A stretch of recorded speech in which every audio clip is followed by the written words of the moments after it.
নমস্কার, নিউজ কলকাতায় আপনাদের স্বাগত জানাই। এই মুহূর্তে পূর্ব বর্ধমানে আছি। পূর্ব বর্ধমানের কিছুদিন আগে কিন্তু মাননীয় মুখ্যমন্ত্রী মমতা বন্দ্যোপাধ্যায় এসেছিলেন এবং সকলকে একসাথে কাজ করতে হবে, কারণ 2025-এর 21শে জুলাইয়ের মঞ্চ থেকে কিন্তু বার্তা দিয়েছিলেন সকলকে সাথে করে নিয়ে চলতে হবে, সকল বাড়িতে বাড়িতে যান, তার জন্য অভাব অভিযোগ শুনুন, তার জন্য কিন্তু আমাদের সমাধান নিয়ে এসেছেন তিনি। এবং এখন পূর্ব বর্ধমানের দক্ষিণে আছি আমরা। 21 নম্বর ওয়ার্ডের কাউন্সিলর শ্যামাপ্রসাদ বাবু আছেন আমাদের সাথে। আমরা জানবো কাউন্সিলর হওয়ার পর সাধারণ মানুষের জন্য মূলত যে কাজ, পানীয় জল নিকাশি ব্যবস্থা, বৈদ্যুতিক আলো, কতটা কাজ করেছেন, তার সঙ্গে সঙ্গে রাস্তাঘাট। প্রথমেই আপনাকে নিউজ কলকাতায় স্বাগত জানাই আমরা। শ্যামাপ্রসাদ বাবু, কাউন্সিলর হওয়ার পর কোন কাজটা প্রথমে হাত দিলেন?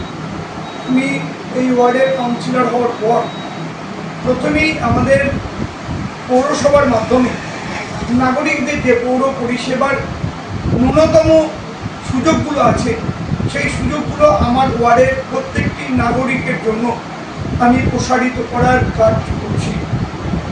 এলাকার পানীয় জলের ক্ষেত্রে আপনারা জানেন যে আমাদের সরকারি প্রকল্প যেটা অমৃত প্রকল্প, সেই অমৃত প্রকল্পের কাজ শুরু হয়ে গেছে বহুদিন আগে। সেই কাজগুলোর মাধ্যমে আমাদের এলাকার প্রত্যেকটি বাড়িতে বাড়িতে জলের কানেকশন পৌঁছে দেওয়ার কাজ আমার ওয়ার্ডে ইতিমধ্যে 99% মানুষের বাড়িতে পৌঁছে গেছে। কয়েকটি বাড়িতে শুধুমাত্র বাকি আছে। এলাকার রাস্তাঘাটের ক্ষেত্রে আপনাদের বলি যে আমাদের বর্ধমান শহরে এই জনবহুল রাস্তা, এই রাস্তার আমার ওয়ার্ড, এই ওয়ার্ডের অভ্যন্তরে বর্ধমানের সবথেকে বড় একটি বাজার, যে বাজারের উপরে পূর্ব বর্ধমান জেলার প্রত্যেকটি ব্লক থেকে যারা ব্যবসায়ী তারা এখানে আসেন, পাইকারি বাজার তারা এখান থেকে করে তারা যান। তো প্রতিদিনই প্রচুর যানবাহনের একটা চাপ আমার ওয়ার্ডের অভ্যন্তরে রয়েছে। সাথে সাথে এখানকার মানুষ যারা স্কুলের ছাত্রছাত্রী, তারা স্কুলে যাতায়াতের ক্ষেত্রে, যারা নিত্য ট্রেন যাত্রী, তারা যাতে নিয়মিতভাবে তার স্টেশন পৌঁছাতে পারে বা হাসপাতালে পৌঁছাতে পারে তার নিজের চিকিৎসার প্রয়োজনে, অর্থাৎ মানুষের নিত্য প্রয়োজনের জন্য রাস্তার যতটা পরিমাণ ভালো রাখা দরকার সেটা আমরা করছি। ইতিমধ্যে আমাদের জানেন একটা বেশ কিছুদিন যাবৎ আমাদের বর্ধমান কেন সারা বাংলা জুড়ে একটা বর্ষার প্রবল প্রকোপ চলছিল, যার জন্য আমরা রাস্তার কাজ শুরু করতে পারছিলাম না, যে রাস্তাগুলো খারাপ হয়ে গেছে। ইতিমধ্যে আমরা সেই কাজ শুরু করে দিয়েছি। আমার ওয়ার্ডের অভ্যন্তরে যে রাস্তাগুলো খারাপ, সেই রাস্তাগুলোর পিচের রাস্তার কাজ আমরা শুরু করেছি। এছাড়াও আমরা একটি পেভার ব্লক করব, অন্যান্য ঢালাই রাস্তা করব। এছাড়াও আমাদের বাংলার মানুষের চাহিদাকে মেটানোর জন্য আমাদের বাংলার মানবিক মুখ্যমন্ত্রী একটা নতুন প্রকল্প নিয়েছেন, আমাদের পাড়া আমাদের সমাধান। সেই সমাধানে প্রত্যেকটি বুথ, সেই বুথে 10 লক্ষ টাকা করে তিনি ধার্য করেছেন। সেই বুথের সমস্ত মানুষ, সাধারণ মানুষ যাবে, নিজের বাড়ির পাশে নিজের এলাকার কি সমস্যা সেখানে তুলে ধরবেন এবং 10 লক্ষ টাকার সর্বোচ্চ কাজ সেই পার্টের জন্য, সেই বুথের জন্য সেখানে হবে। সেই কাজও আমাদের ওয়ার্ডের পাড়ায় সমাধান। আমাদের প্রত্যেকটি পার্টের মানুষ এসেছিল, তাদের সমস্যার কথা তুলে ধরেছে এবং সেই কাজগুলো অতি দ্রুততার সঙ্গে আমার ওয়ার্ডে হবে। এছাড়াও আপনারা জানেন আমার ওয়ার্ডের অভ্যন্তরে বর্ধমান জেলার সবথেকে বহুল প্রচারিত এবং পুরাতন একটি শ্মশান, নির্মলঝিল মহাশ্মশান, সেই শ্মশানের সংস্কারের কাজ হয়েছে এবং আপনারা গেলে বুঝতে পারবেন যে আজকের সেই শ্মশান একটি উদ্যানে পরিণত হয়েছে। মানুষ নিয়মিত সেখানে বেড়াতে আসে বিকেলবেলায় এবং শ্মশানের যে সৌন্দর্য, সেই সৌন্দর্য তারা উপভোগ করে।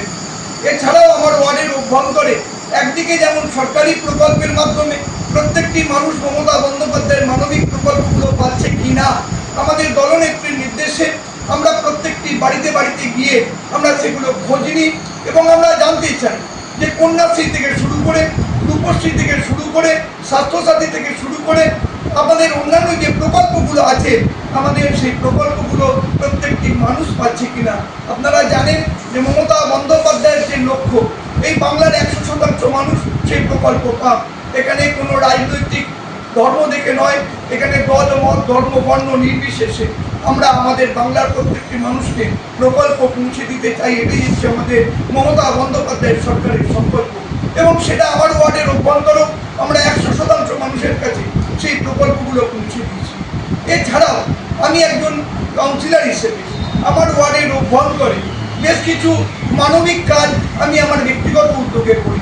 এই কয়েকদিন আগে আমার ওয়ার্ডের অভ্যন্তরে যারা পরিচারিকার কাজ করে সেই প্রত্যেকটি পরিচারিকাকে আমি একটি কক্ষে ডেকে তাদেরকে সম্মানিত করেছি এবং তার পূজার আমাদের শারদীয় দুর্গা পুজোর প্রাককালে তাদের আমি পুজোর সময়তে যারা একটু যাতে তারাও আমাদের সাথে একটু আনন্দ উপভোগ করতে পারে আমি তাদেরকে সহযোগিতা করেছি।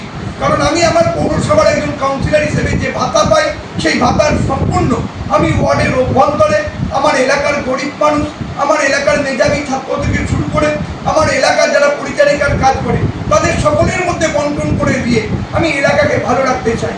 এই এলাকার অভ্যন্তরে আমার কাছে সবাই আমার এলাকার নাগরিক, দল মত ধর্ম বর্ণ নির্বিশেষে আমি এলাকার মানুষকে পরিষেবা দিই। আপনারা যদি আমার এলাকার অভ্যন্তরে ঘুরে দেখেন আমার এলাকার প্রত্যেকটি অলিতে গলিতে বৈদ্যুতিক বাতি জ্বলে। একদিন যদি কোনো বাতি অফ হয়ে যায় আমরা তারপর দিনই সেই বাতিটাকে আবার জ্বালিয়ে দেওয়ার ব্যবস্থা করি। অর্থাৎ দিনের আলোয় যেমন এলাকার মানুষ সমস্ত কিছু দেখতে পায়, রাতের আলোয় আমার এলাকা যেন আলোকিত থাকে, আমার এলাকার মানুষ যেন নিরাপদে তার অলিগলিতে যাতায়াত করতে পারে সেই সুব্যবস্থা আমি করার চেষ্টা করছি। 2021 যে বিধানসভা 2026 কি আবার সমুদ্রে থাকবে? দেখুন, আমরা এটা বুক বাজিয়ে বলতে পারি যে আমাদের বাংলার মমতা বন্দ্যোপাধ্যায় তার মমতাময়ী যে রূপ আমার এই বাংলার উন্নয়নের ক্ষেত্রে তিনি দেখিয়েছেন। কেন্দ্রীয় সরকারের বঞ্চনা আমাদের রাজ্যের সমস্ত প্রকল্পের প্রাপ্য অর্থ বন্ধ করে দিচ্ছে। আমাদের রাজ্যের নিজস্ব বকেয়া আমরা যেটা জিএসটি বাবদ পাই আমার রাজ্যের মানুষের করের টাকা, সেই টাকা কেন্দ্র সরকার দিচ্ছে না। 100 দিনের কাজের টাকা আমার বাংলার বেকার শ্রমিকরা যে কাজ করছে সেই টাকা কেন্দ্র সরকার দিচ্ছে না। আমার রাজ্যের সড়ক উন্নয়নের টাকা কেন্দ্র সরকার দিচ্ছে না। অমৃত প্রকল্পের টাকা কেন্দ্র সরকার দিচ্ছে না। আমার বাংলার মানুষের বাড়ি তৈরির টাকা কেন্দ্র সরকার দিচ্ছে না। এটা সত্য। আমাদের বাংলার মানবিক মুখ্যমন্ত্রী এই বাংলার প্রত্যেকটি মানুষের যে সকল প্রকল্পগুলো প্রাপ্য এবং এমনকি 100 দিনের কাজের টাকা বেকার ছেলেদের যেটা প্রাপ্য আমাদের রাজ্যের নিজস্ব কোষাগার থেকে আমাদের মুখ্যমন্ত্রী প্রদান করছেন। তো বাংলার মানুষ প্রান্তিক কৃষক থেকে আরম্ভ করে শ্রমজীবী শ্রমিক পর্যন্ত, ছাত্র থেকে আরম্ভ করে যুবরা পর্যন্ত সবাই দেখতে পাচ্ছে যে মমতা বন্দ্যোপাধ্যায় এই বাংলার জন্য কি কাজ করছে। তাই মমতা বন্দ্যোপাধ্যায়ের যে ভোট, আমাদের রাজ্যের যে নির্বাচন, প্রত্যেকটি নির্বাচন আপনারা যদি বিধানসভা বলেন, পৌরসভা বলেন, লোকসভা বলেন, প্রত্যেকটি নির্বাচন উন্নয়নকে সামনে রেখে ভোট হয়, বাংলার শান্তিকে, বাংলার সম্প্রীতিকে সামনে রেখে ভোট হয়।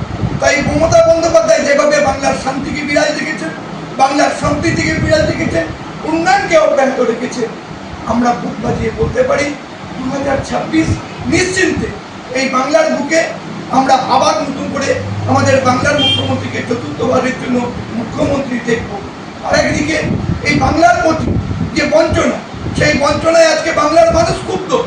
আজকে বাঙালির ওপর যে অত্যাচার, বাংলা ভাষার ওপর যে অত্যাচার, সেই অত্যাচারের প্রতিশোধ নেওয়ার জন্য শুধু তৃণমূল কংগ্রেস নয়, সারা বাংলাভাষী যারা বাংলার মধ্যে বাস করে, বঙ্গবাসী, আমাদের 11 কোটি বঙ্গবাসী আজ মুখিয়ে আছে আবারও চতুর্থবারের জন্য এই বাংলার সম্মান রক্ষার জন্য, এই বাংলাকে এগিয়ে নিয়ে যাওয়ার জন্য, এই বাংলাকে ভারত সভায় শ্রেষ্ঠ আসনে বসানোর জন্য, বিশ্বের দরবার থেকে আবার একটা একটা করে শিরোপা নিয়ে আসার জন্য মমতা বন্দ্যোপাধ্যায়কে আবারও তারা 2026-এ চতুর্থবারের জন্য মুখ্যমন্ত্রী করবে। এটা সারা বাংলার মানুষ সংকল্প নিয়ে নিয়েছে।